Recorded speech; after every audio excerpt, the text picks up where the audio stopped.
So one of the struggles we have kind of getting into the logic of the word that comes through the prophet Jeremiah is that we as moderns are prejudiced towards that which is new. That is, in our mind, that which is new controls that which is old. That is, if you amend a document, right, then it, in a sense, that amendment trumps whatever is in the original document. So you have amendment to the Constitution that trumps the original text of the Constitution. And we have that attitude about everything, that whatever is kind of most recent is, by the very nature of its novelty, more normative, more authoritative, more true. But we have to understand this is the Enlightenment. That is a fairly recent attitude on the part of human beings. That before the modern period, so let's read, about 1700 or so. Before the modern period, the the prejudice was towards that which was more venerable, that which was older controlled that which was newer. And so that's the logic that, in a sense, Jeremiah is applying to the story of Israel. So, and it's so reminiscent, or is so alike to the logic that Paul uses in Romans that we've been reading in evening prayer about the story of Abraham. That, in a sense, Abraham's belief in the promise of God is what really founded the covenant, not circumcision, because circumcision comes later in the story. So the belief in the covenant is more important. That's the founding document, and everything else is, in a sense, derivative from that original covenant.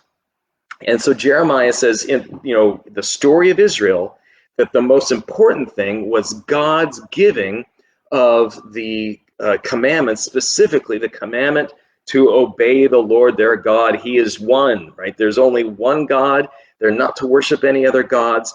And the ethical commandments that flow from that obedience to God. And that in the story, the regulations about sacrifices come in Leviticus. In a sense, in the narrative, it's, they kind of walk a little bit, and then they get the commandments about sacrifices and the tabernacle. In fact, they build the tabernacle after Sinai. So, in a sense, Sinai and the call to obedience to God, an ethical and a change of their ethical life way, as what truly makes them the people of God, comes before the worship that is called to reflect the relationship established on Sinai. And so the worship of the sacrifices is something that is derivative from that original call to be a new people and to reflect a new way of being human before God. Right? And so that's the order. And so Jeremiah is saying, you need to remember, you're putting all this emphasis on the sacrificial worship of the temple, thinking that's the most important thing, and all the ethical stuff, whatever. It's the other way around. It's the call to obey God and to be God's people through your behaviors, through your moral life that you show.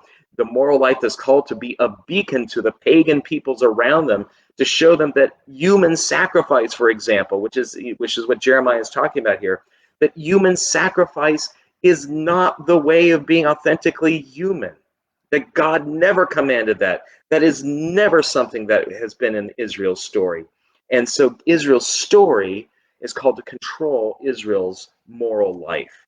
And even more detailed, in a sense, the order in which that story is told is called to control Israel's life. And so he says, in a sense, that there's this phrase that it might be confusing to people. It says, your ancestors and you, Jeremiah is saying to the people of Israel, are looked backwards instead of forwards. And we, again, as moderns, we think, oh, look, having the Bible as normative, having the Bible as authoritative, listening to the tradition of the church, oh, that's backward looking. We need to be with science. We need to be, we need to, think what does modernity teach us? What does the culture have to show us? That's looking forward. But in the story, the looking backward means looking back to Egypt. Since you're looking backward means you're living like Egyptians. You're living like slaves. I mean, if you were actually Pharaoh, if you could pull that off, that would be one thing. But you're pathetic. You can't even pull that off. So live like Israelites, live like the free people of God, a people who are called to love the Lord their God with all their heart, their mind, their soul, their strength, and to love their neighbor as themselves.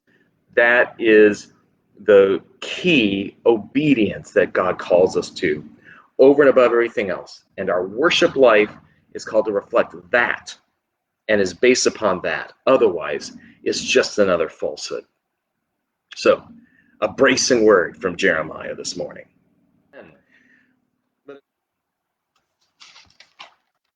A reading from the prophet Jeremiah. Thus says the Lord of hosts, the God of Israel: add your burnt offerings to your sacrifices and eat the flesh. For in the day that I brought your ancestors out of the land of Egypt, I did not speak to them or command them concerning burnt offerings and sacrifices. But this command I gave them: obey my voice, and I will be your God, and you shall be my people, and walk only in the way that I command you, so that it may be well with you. Yet they did not obey or incline their ear, but in the stubbornness of their evil will, they walked in their own counsels and looked backward rather than forward. From the day that your ancestors came out of the land of Egypt until this day, I have persistently sent all my servants the prophets to them, day after day. Yet they did not listen to me or pay attention, but they stiffened their necks. They did worse than their ancestors did. So you shall speak all these words to them, but they will not listen to you. You shall call to them, but they will not answer you. You shall say to them, this is the nation that did not obey the voice of the Lord their God and did not accept discipline. Truth has perished. It is cut off from their lips. Cut off your hair and throw it away. Raise a lamentation on the bare heights, for the Lord has rejected and forsaken the generation that provoked his wrath. For the people of Judah have done evil in my sight, says the Lord. They have set their abominations in the house that is called by my name, defiling it. And they go on building the high place of Topheth, which is in the valley of the son of Hinnom, to burn their sons and their daughters in the fire, which I did not command, nor did it come into my mind. Therefore the days are surely coming, says the Lord, when it will no more be called Topheth, or the valley of the son of Hinnom, but the valley of slaughter. For they will bury in Topheth until there is no more room. The corpses of this people will be food for the birds of the air and for the animals of the earth, and no one will frighten them away.